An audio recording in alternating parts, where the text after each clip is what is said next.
आइए आज परमेश्वर का वचन से बातें करने के लिए हम जाएंगे। आज प्रभु भोज का दिन है। आपको याद होगा कि नवंबर पहला सप्ताह में जो पहला इतवार का दिन हुआ था, उस इतवार में बपतिस्मा हुआ था। कुछ लोगों ने बपतिस्मा लिया है और इसलिए मैं उस दिन बपतिस्मा के विषय में बातचीत किया है। आज प्रभु भोज का दिन है तो मैं आज प्रभु भोज के विषय में बात करूँगा। मैं आपके सामने प्रभु भोज के बारे में 5 बातें कहना चाहूँगा। ये 5 बातों को आप प्रभु भोज के विषय में याद रखें। प्रभु भोज, क्यों हम इसको प्रभु भोज कहते हैं? क्योंकि प्रभु ने इस भोज को स्थापित किया है। ये भोज है, इसमें रोटी है और इसमें दाक रस है। इसमें दाक मधु नहीं है, ध्यान रखना। हम किसी को दाक मधु नहीं पिला रहे हैं। फिर ये दाक रस है, ये अंगूर का रस है। और इसमें भोज होने की वजह से या रोटी और दाक रस होने की वजह से इसको भोज कहते हैं। प्रभु ने इसको स्थापित किया, इसलिए इसको प्रभु भोज कहते हैं। हमारा मसीही कलीसिया का 2 रीति रिवाजों को छोड़ करके हमारा कोई रीति रिवाज नहीं है। मसीही कलीसिया में या बाइबल के अंदर हमारा आचरण के लिए 2 रीति रिवाज को प्रभु ने दिया है। इसके अलावा कोई रीति रिवाज नहीं है। एक बपतिस्मा, वो जिंदगी में एक बार होना है ना। जिंदगी में एक बार मनुष्य बपतिस्मा लेते हैं। यदि आपने पिता पुत्र और पवित्र आत्मा का नाम से बपतिस्मा नहीं लिया तो दोबारा आपको देना पड़ेगा, क्योंकि पहला जो बपतिस्मा आपने लिया होगा वो पिता पुत्र पवित्र आत्मा का नाम से नहीं है तो वो मान्य नहीं है, इलीगल है। लेकिन पिता पुत्र पवित्र आत्मा का नाम से आप किसी भी कलीसिया से बपतिस्मा लिया हो, वो आपके लिए और मेरे लिए जीवन में मानने के लिए प्रभु का दिया गया एक रिवाज है। और दूसरा एक रिवाज प्रभु ने हमारे लिए दिया है मानने के लिए, वो है प्रभु भोज। और ये प्रभु भोज जो है ये बार बार लेना है। प्रेरितों का पुस्तक पढ़ने के समय वहां पर लिखा है कि प्रतिदिन वे लोग इकट्ठे होते थे और खास तौर से सप्ताह के पहले दिन वे लोग प्रभु भोज करते थे, या जब जब इकट्ठा होने को मौका मिलते थे वे लोग क्या करते थे? प्रभु भोज में भाग लेते थे। और कलीसियाएं, जो स्थानीय कलीसियाएं हैं, अपने अपने सुविधा के अनुसार प्रभु भोज रखते हैं। हम लोग अपने सुविधा के अनुसार महीने का जो पहला इतवार का दिन है उस दिन प्रभु भोज को रखते हैं, क्योंकि हम लोग सोचते हैं महीने का शुरुआत परमेश्वर के साथ संगति करते हुए शुरू करेंगे तो अच्छा है, इसलिए हम ऐसा एक रिवाज को बना करके रखेंगे। इसके अलावा कलीसिया का कोई रिवाज नहीं है। कोई क्रिसमस हमारा रिवाज नहीं है, कोई ईस्टर हमारा रिवाज नहीं है, शादी में कोई प्रोटोकॉल है ऐसा ऐसा ऐसा ऐसा होना है, ये हमारा कोई रिवाज नहीं है जो बाइबल से लिया गया हो। हमारे लिए हमारे पूर्वजों ने, जो पहले प्रभु में आए हुए लोग, हमारे लिए कुछ नियम अपने तरीके से सभ्यता के आधार पर बना करके रखे हैं, उसको आजकल कलीसिया फॉलो करते हैं। परंतु ये जो 2 नियम है, बपतिस्मा और प्रभु भोज, इसमें कोई परिवर्तन नहीं है। चाहे किसी भी संस्कृति में हो, कहीं भी रहने वाले लोग हो, उसके लिए इसमें कोई परिवर्तन नहीं है। अब ये प्रभु भोज क्या है, इसके बारे में 5 बातें आपसे कहेंगे तो इस प्रभु भोज के बारे में आपको थोड़ी बहुत तो समझ में आ जाएगा, राइट। अब निकालिए कि पहला कुरिन्थी 10वां अध्याय उसका 16वां पद को हम पहले पढ़ेंगे। पहला कुरिन्थी 10वां अध्याय उसका 16वां पद, 1 Corinthians chapter 10 verse 16। वह धन्यवाद का कटोरा जिस पर हम धन्यवाद करते हैं, क्या वो मसीह के लहू की सहभागिता नहीं? वो रोटी जिससे हम तोड़ते हैं, क्या मसीह की देह की सहभागिता नहीं? यहाँ पर जो शब्द इस्तेमाल किया गया है वो है सहभागिता या फेलोशिप। सबसे पहले प्रभु भोज क्या है? प्रभु भोज, holy communion is a fellowship. यह हमारी एक संगति है, हमारा एक सहभागिता है। राइट, किसके साथ हमारा सहभागिता है? हमारा सहभागिता हमारे संगति परमेश्वर के साथ है। पिता परमेश्वर के साथ, पुत्र परमेश्वर के साथ, पवित्र आत्मा परमेश्वर के साथ हमारी संगति है, हमारा फेलोशिप है। हम परमेश्वर के संग मिलकर के रहने वाले लोग हैं। और दूसरा हमारा फेलोशिप हमारे सह विश्वासियों के साथ है। मसीह में हम सब भाई बहने हैं। हालेलुया, है ना। तो इसलिए जो प्रभु भोज है ये हमारी एक संगति है, ये हमारे एक सहभागिता है, ये हमारे एक फेलोशिप है। आजकल जो मनुष्य है अपने आप में समेटते आ रहा है। पहले लोग कैसे रहते थे? पहले लोग बड़े परिवार में रहते थे, संयुक्त परिवार, संयुक्त परिवार में रहते थे। एक पिता होते थे, उसके कई संतान होते थे, और वो कई संतानों को उनके शादी होने के बाद उनके कई संतान होते थे, और सब लोग एक साथ रहते थे। बड़े पैमाने पर रोटियां सब्जियां बनते थे, बच्चे एक साथ खेलते थे। लेकिन उसके बाद संयुक्त परिवार में से एकल परिवार में आ गया है, सिंगल फैमिली। जो शादी हो गया वो घर से बाहर चला गया, अपना घर बसा लिया या किराए का मकान ले लिया, कहीं ना कहीं अपना बसेरा ढूंढ लिया। वहाँ पर एक सिंगल फैमिली, एक एकल परिवार का जन्म हो गया है ना। तो MBBS में बीवी बच्चों के साथ है, मैं बीवी बच्चों के साथ, यानी किसी और से मेरा कोई संबंध नहीं है। हाँ, सुख दुख में सब काम आता है, लेकिन प्रतिदिन मैं बीवी बच्चों के साथ, उसके अलावा मुझे किसी का दखल अंदाजी पसंद नहीं है। पहले क्या था? संयुक्त फैमिली में था, वहाँ पर कोई भी निर्णय लेने से पहले सबसे सलाह मशुरा करते थे। चाचा ताऊ कुटुंब के सभी लोग, पूरे घराना एक साथ रहते थे, है ना।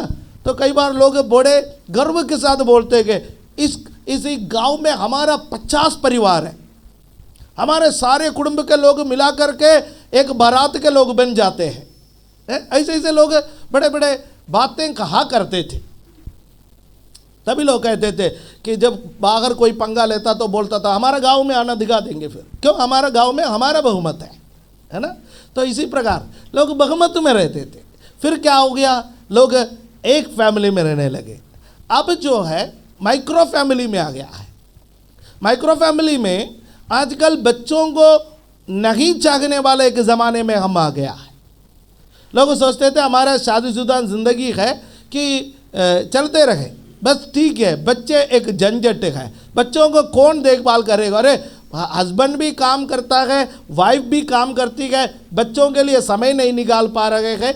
ऐसा एक समाज में तब्दील होते जा रहे हैं। दुनिया के कई विकसित देशों में सरकार बच्चों को स्पॉन्सर कर रहे, करे बच्चा पैदा करो, पढ़ाएंगे हम, खिलाएंगे हम, सब कुछ करेंगे, आप कम से कम पैदा तो करो। राइट, हमारे यहाँ पर घटाने का कोशिश कर रहा है, और कई विकसित देशों में बढ़ाने का कोशिश कर रहा है, क्योंकि वहाँ का आबादी घट रहे है। तो माइक्रो फैमिली में हम आ गया है। ठीक है, तो ये फैमिली के बारे में जब बात करते हैं, हमारा आत्मिकता भी ऐसा हुआ है। पहले कहीं भी प्रेयर मीटिंग होता था सब भाग जाते थे, आज प्रार्थना है जाना है, आज प्रार्थना है जाना है। पहले कॉटेज मीटिंग भी ऐसे लगते थे जैसे इतवार की आराधना हो, सबके पास समय होता था, बैठने के लिए जगह नहीं होते थे, कई बार चटाई बिछाना पड़ता था, कई बार कुर्सियों को हटाना पड़ता था। लेकिन आजकल कुर्सियां भरने में हमें दिक्कत हो रहा है। लोगों को बुला बुला करके खड़ा करना पड़ता है ताकि लोग आराधनाओं में आ जाए। फैमिली प्रेयरों में आजकल संख्याएं कम होते जा रहा है। हमारा संगति कहीं ना कहीं कम हो गया है। आजकल हम ये सोचते हैं कि हम इतवार के दिन चर्च आए तो प्रभु के साथ हमारा संगति हो गया। इतवार के दिन चर्च आए तो भी कितने लोगों से हम बात कर पाते हैं, कितने लोगों को हम जय मसीह की बोल पाते हैं? कुछ लोग आमेन बोलने के बाद पगला हालेलुया, तीसरा हालेलुया में 3rd फ्लोर उतर जाते हैं, लिफ्ट में मिलते हैं। तीसरा हालेलुया हम लिफ्ट में है, यानी हम जल्दी अपना जगह को खाली करते हैं, चले जाते। ये हमारा स्थिति नहीं है। ये जगह कहीं भी आप कलीसिया में जाइए, आजकल यही स्थिति है। पहले लोग बैठते थे, पहले लोग बातें करते थे, पहले एक दूसरे के लिए प्रार्थना करते थे, एक दूसरे का समस्याएं पूछते थे, एक दूसरे के धन्यवाद के विषय को सुनते थे। लेकिन आजकल लोगों के पास समय नहीं है, हमारी संगति खत्म हो गया है। कई बार हम सोचते गए महीने में पहला इतवार के दिन आ जाए, यदि हमने प्रभु भोज ले लिया, हमने संगति कर लिया। मैं आपसे बताना चाहता हूँ, प्रभु भोज एक बात को इंगित करते हैं, वो है हमारा फेलोशिप, परमेश्वर के साथ संगति और हमारे सगा विश्वासियों के साथ हमारी संगति।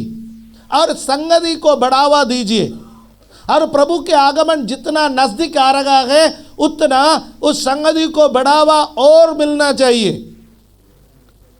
Hallelujah, praise the Lord. इसलिए प्रभु वचन का पहला पॉइंट क्या है?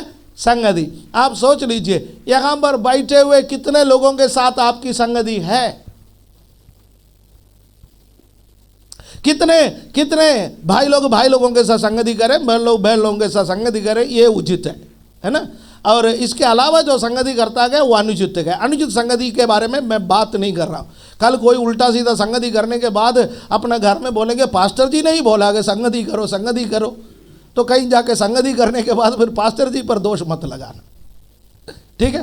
इसलिए मैं जब संगति के बारे में बात करता हूँ, ये भाई लोगों के साथ करने वाला संगति है, और बगल लोगों के साथ करने वाला संगति है। नहीं है तो फिर आप जा कर के घर जाएंगे, रात में किसी भाई किसी बहन को गुड नाइट का मैसेज भेज दिया, फिर उसके घर में बवाल कर दी। एक काम मत कर लीजिएगा, ठीक है। ये संगति नहीं है। वो संगति वाले प्रभु भोज में संगति ना करें, राइट। क्योंकि ऐसे लोगों के लिए नहीं है प्रभु भोज, प्रभु के साथ संगति, प्रभु भोज सगा विश्वासियों के साथ संगति। और वह संगति में क्या होना चाहिए? स्वार्थीपन नहीं होना चाहिए, स्वार्थीपन नहीं होना चाहिए। आजकल हम सब लोग स्वार्थी हो गए हैं, मैं और आप, हम सब स्वार्थी हो गए। कोई भी काम करने से पहले हम पूछा जाता है कि इससे क्या लाभ है, इनसे बात करने से क्या लाभ है, इनका घर जाने से क्या लाभ है, इनको मदद करने से क्या लाभ है। हम कर्जा भी उनको देते हैं जो जरूरत पड़ने पर हमें दे सकता है ना। तो हमारा संगति का दायरे को बढ़ाइए। संगति में हम लोग निस्वार्थ संबंध को लाए, स्वार्थ की भावना को छोड़े। तो इसलिए नंबर 1 सहभागिता, संगति या फेलोशिप। और नंबर 2, और आप उसका अगला पद को पढ़िएगा, उसका 17वां पद को पढ़िएगा, उसमें क्या लिखा हुआ है? इसलिए कि एक ही रोटी है, और वो एक ही रोटी तो हम भी जो बहुत है एक देह है, एक रोटी एक देह, क्योंकि हम सब उसी एक रोटी में भागी होते हैं, राइट। एक रोटी एक देह एक ही भागीदारी। इसे आपको क्या समझ में आ रहा है? यह है यूनिटी। प्रभु भोज किस बात को दर्शाता है? यूनिटी को दर्शाता है, एकता दर्शाता है। हम सब एक है। क्यों हम सब एक है? क्यों हम सब एक है? क्योंकि हमारा पिता एक है। हालेलुया। हम सब एक ही देह के अंग हैं। Praise the Lord. जब आपके पैर में चोट लगता है तो आपका हाथ को बताने की जरूरत नहीं पड़ता कि जल्दी जाके दबाओ। आपका हाथ अपने आप वहां पर पहुंच जाता है। आपके जो रीढ़ की हड्डी है वो अपने आप झुकने लगता है। आपका पूरा शरीर वो दर्द को महसूस करता है।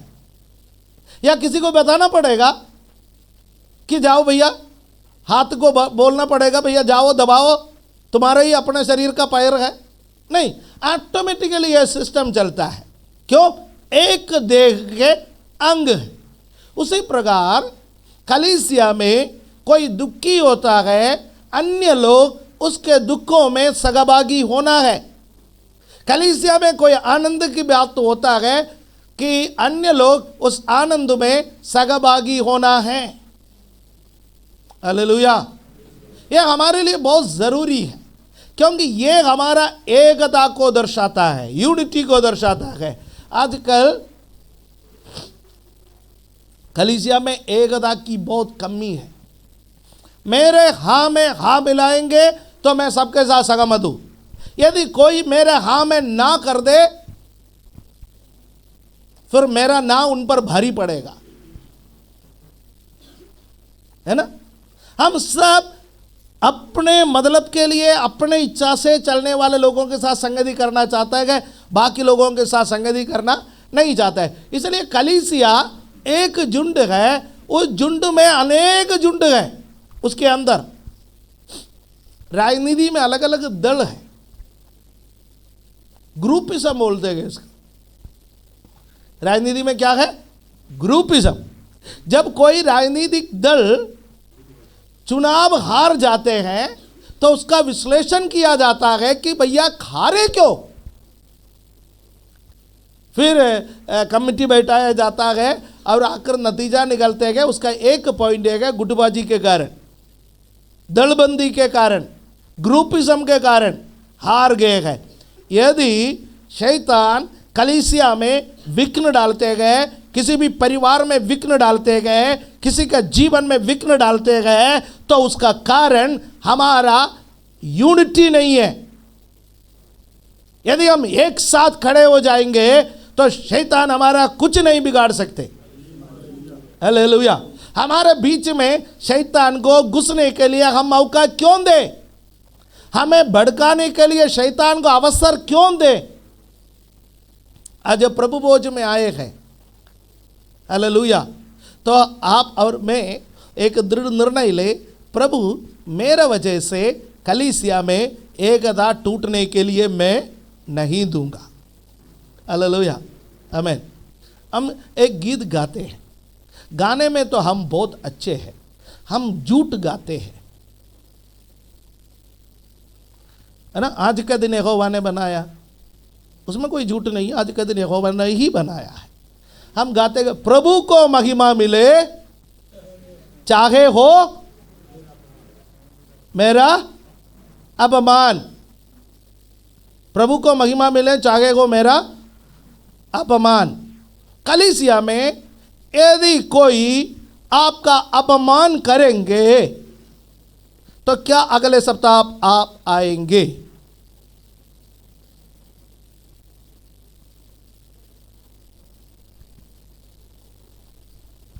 हमारे कलीसिया के एक भाई जो नया आते थे, ऑनलाइन सुन रहा हो तो सुन लीजिएगा, क्यों किसी से छिपा करके कोई बात तो करना ही नहीं है, नाम नहीं लेना।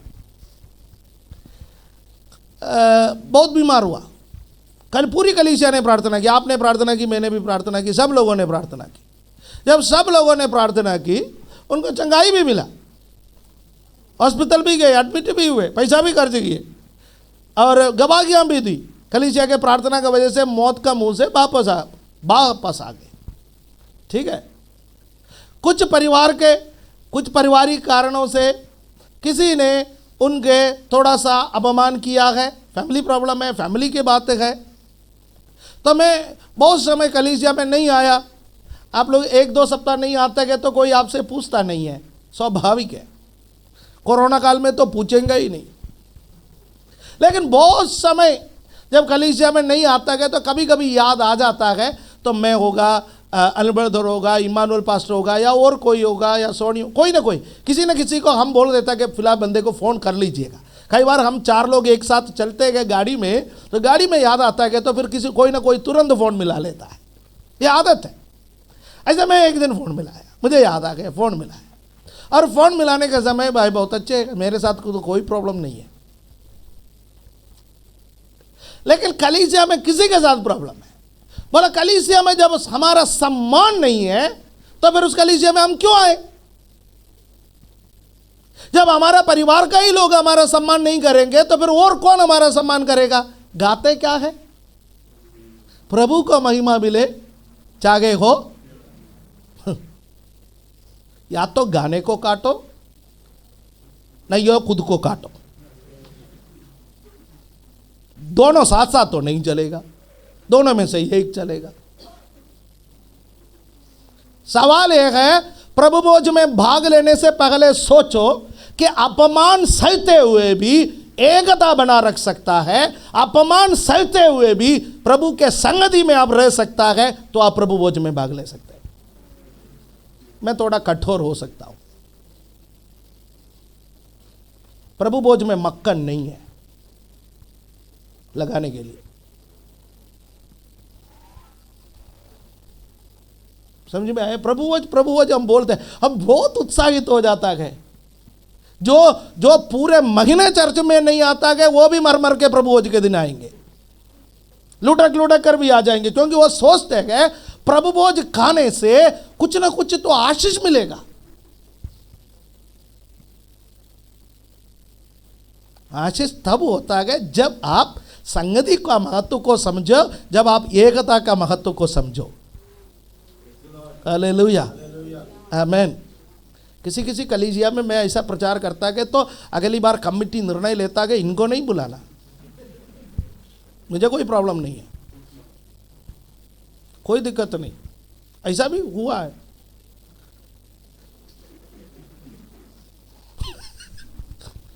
मुझे किसी ने कन्वेंशन के लिए बुलाया, उस दिन उस चर्च में प्रभु भोज था, करूं क्या? मैं प्रभु भोज के बारे में प्रचार किया, और जब प्रभु भोज के बारे में प्रचार करे, वचन में जो लिखता है वो तो मेरे को बोलना पड़ेगा। भाई तनख्वाह तो वही देता है, जो तनख्वाह देता है उसका तो काम मुझे करना पड़ेगा, नहीं है तो वो मुझे नौकरी से बर्खास्त कर लेगा। मैं तो डरता हूँ, प्रचार किया, मेरा बॉस वो है, सही कर रहे हो सर। अगली बार कमेटी ने निर्णय लिया ना इनको बुलाना, ना ऐसे वालों को प्रचार देना। मैं धन्य हो गया।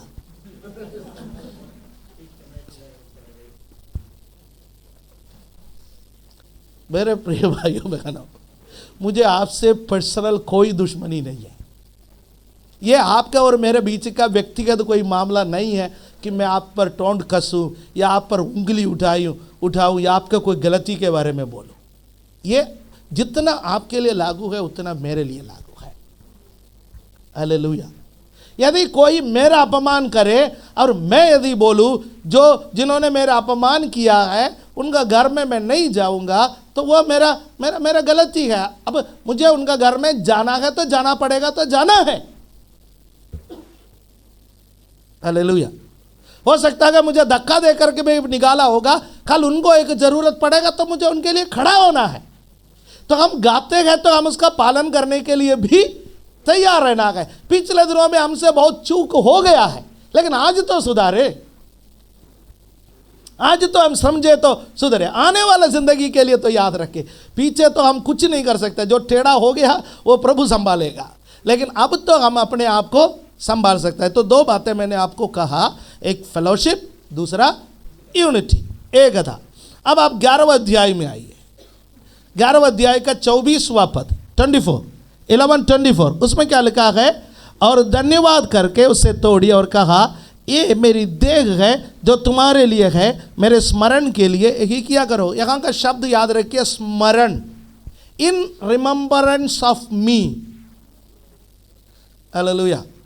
रिमेम्बरेंस, प्रभु के याद में किया जाता है। याद करो, ये प्रभु भोज आपको कुछ बातों को याद दिलाते हैं। Hallelujah, right. ये प्रभु भोज प्रभु यीशु मसीह के शरीर को याद दिलाते हैं, प्रभु यीशु मसीह के लहू को याद दिलाते हैं। इसलिए प्रभु ने कहा कि मेरे स्मरण के लिए एक ही किया करो। और डेली आपको स्मरण करना है। क्या स्मरण करना है?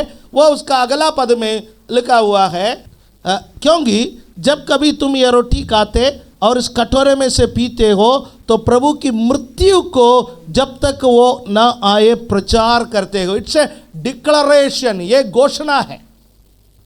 प्रभु भोज एक घोषणा है। प्रभु भोज क्या घोषणा करता है? मेरा प्रभु मेरे लिए मारा गया, मेरा प्रभु मेरे लिए यातनाएं सहा। ना केवल हम उसको स्मरण करते हैं, स्मरण तो कहां पर करते हैं? मन में, मन में हम मन में याद करते गए, मेरा प्रभु मेरे लिए बलिदान हुआ है, मेरा प्रभु मेरे लिए खोड़े खाए गए, मेरा प्रभु मेरे लिए कांटों का मुकुट धारण किया, मेरा प्रभु मेरे लिए क्रूस उठाए, मेरा प्रभु मेरे लिए सूली पर टांगा गया, मेरा प्रभु मेरे लिए यातनाएं सहा। ना केवल हम इसको याद करते गए बल्कि हम इसका प्रचार भी करते गए लोगों को। हालेलुया, आमीन।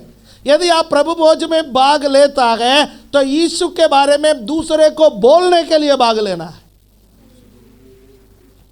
हालेलुया। ऐसा भाग लेने से क्या फायदा है? चुपचाप आप खा करके चले जाते हो, है?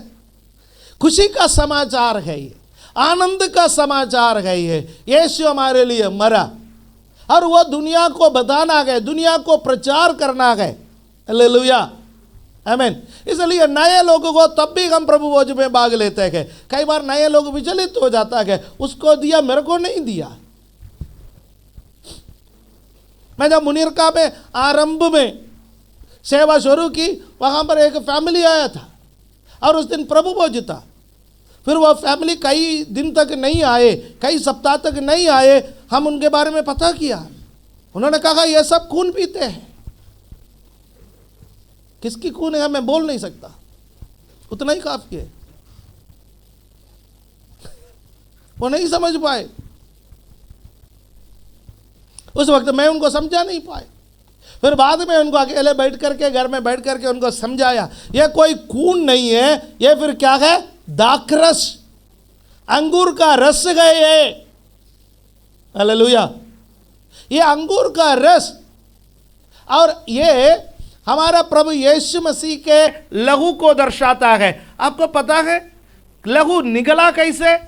जब अंगूर को दबाया जाता है, उसमें से जिस प्रकार रस निकलते गए, उस प्रकार यीशु मसीह का शरीर को जब दबाया गया, उसमें से खून निकला। वो खून आपके और मेरे पापों के लिए उन्होंने बहाया है। हालेलुया। यदि हम पापों से छुटकारा पाया है, वो यीशु के लहू के कारण छुटकारा पाया है।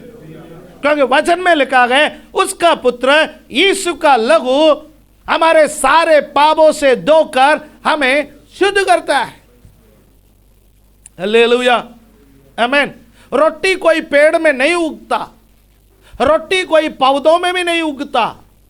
रोटी को बनाया जाता है, अनाज में से रोटी बनाया जाता है, उसको पकाया जाता है। गेहूं उगता है, पर उस गेहूं को झाड़ना पड़ता है, उसको साफ करना पड़ता है, उसको पीसना पड़ता है, उसको गूंदना पड़ता है, उसको तापना पड़ता है। कितने प्रक्रियाओं से उसको गुजरना पड़ता है, तब आकर के प्लेट में रोटी बन करके वो आ जाता है। उसी प्रकार आपके और मेरे उद्धार आपको और मुझे मुफ्त में मिला है।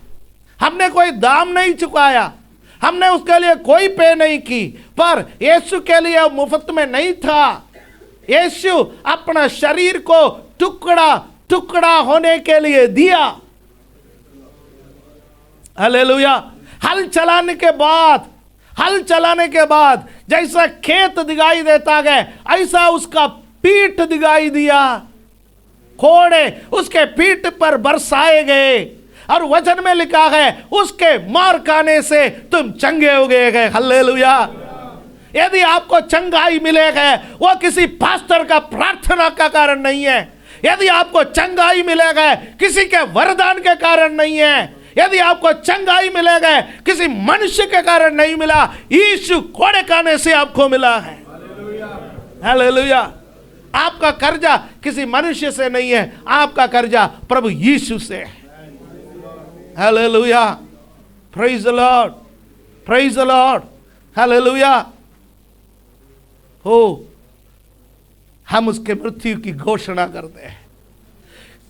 हालेलुया। प्रचार कर लीजिए, यीशु के बारे में बोलिए।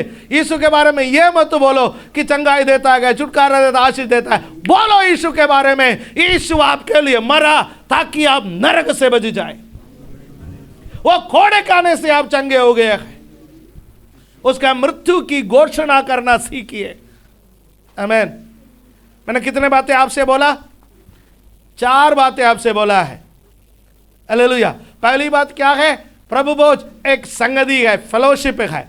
दूसरी बात है प्रभु भोज एकता है, हमारी एकता। हम सब एक पिता के संतान हैं, हम सब एक ही शरीर के अंग हैं, हमारे एकता को दर्शाता है। तीसरी बात मैंने आपसे कहा है, प्रभु भोज प्रभु यीशु मसीह को याद करना है, उसके मृत्यु को याद करना है। चौथी बात मैंने आपसे कहा, प्रभु भोज प्रचार करना है, घोषणा करना है, यीशु की मृत्यु का प्रचार करना है प्रभु भोज। हालेलुया। पांचवी बात उसका 27वां पद पढ़ने का समय 11:26। इसलिए जो कोई अनुचित रीति से प्रभु की रोटी खाए या उसके कटोरे में से पिए, वो प्रभु की देह और लहू का अपराधी ठहरेगा। यहां पर लिखा है अनुचित रीति से ना खाए। दैट मीन्स हालेलुया, अयोग्यता से ना खाए, अपवित्रता के साथ ना खाए। तो 27वां पद प्रभु भोज के बारे में मुझे बताता है, प्रभु भोज पवित्र है। हालेलुया। होलीनेस, होलीनेस, पवित्रता के विषय में बातें करता है। अपने आप को जांचिए कि इस पवित्र प्रभु भोज के पास, इस पवित्र मेज के पास आने के लिए मैं योग्य हूं या नहीं। हालेलुया। हम अपना सामर्थ्य में कोई भी योग्य नहीं है। परमेश्वर हमारा पापों का लेखा जोखा ले तो कौन खड़ा हो सकता है? कोई खड़ा नहीं हो सकता है। पर यीशु का लहू हमें योग्य बनाता है, यीशु का लहू हमें धर्मी बनाता है। हालेलुया। आमीन। और अपने आप को जांचो, वचन के मुताबिक जांचो, पिछले दिनों का मेरा जीवन कैसा रहा, पिछले दिनों का मेरा जीवन का पाप कैसा रहा, मुझे उसमें से छुटकारा चाहिए। बुरी आदतें आपका जीवन में हैं तो उन बुरी आदतों से आपको छुटकारा चाहिए। हालेलुया। हम सबके जीवन में कुछ ना कुछ बुरी आदत होंगे।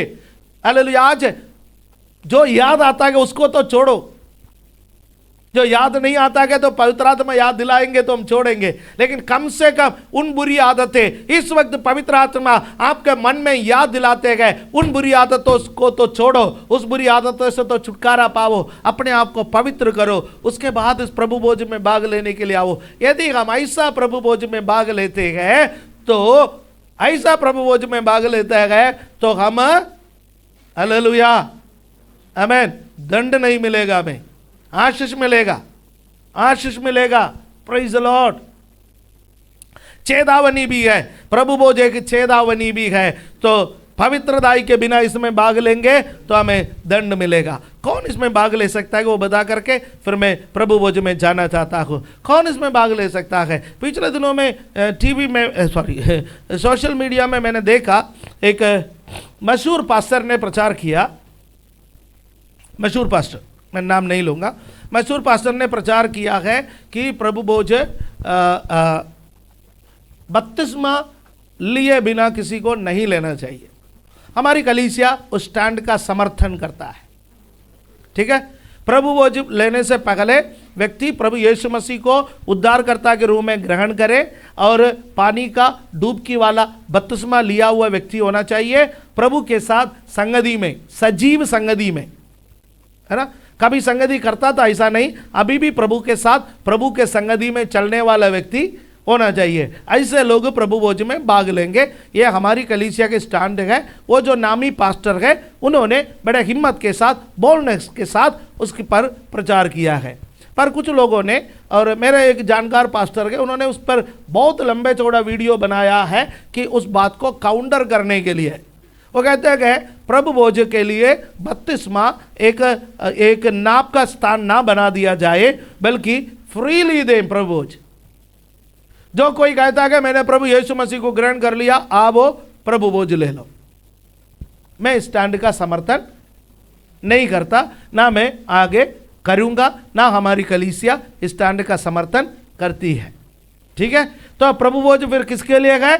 जो प्रभु को उद्धारकर्ता के रूप में ग्रहण किया और बपतिस्मा के द्वारा अपना उद्धार का संदेश को दुनिया के सामने घोषणा कर ली या अंगीकार कर ली कि मैंने प्रभु यीशु मसीह पर विश्वास कर लिया है, पब्लिकली उसका अंगीकार कर ली, उसके बाद प्रभु के साथ सजीव संगति में, प्रभु के साथ अच्छे रिश्ते में जीवन बिताता है, उनके लिए गए प्रभु भोज। इसलिए आप इन बातों को याद रखें। Hallelujah, praise the Lord. ये 5 बातें आप याद रखें, तभी आप प्रभु भोज में भाग लेना है। मैं बार बार इसको इन तमाम बातों को इसलिए प्रचार करता हूँ क्योंकि जो नए लोग बपतिस्मा लेकर के प्रभु भोज में भाग लेने वाले हैं वो भी इस बात को समझे, और जो हमारे पुराने लोग जो है उनका मेमोरी और ताज़ा हो जाए।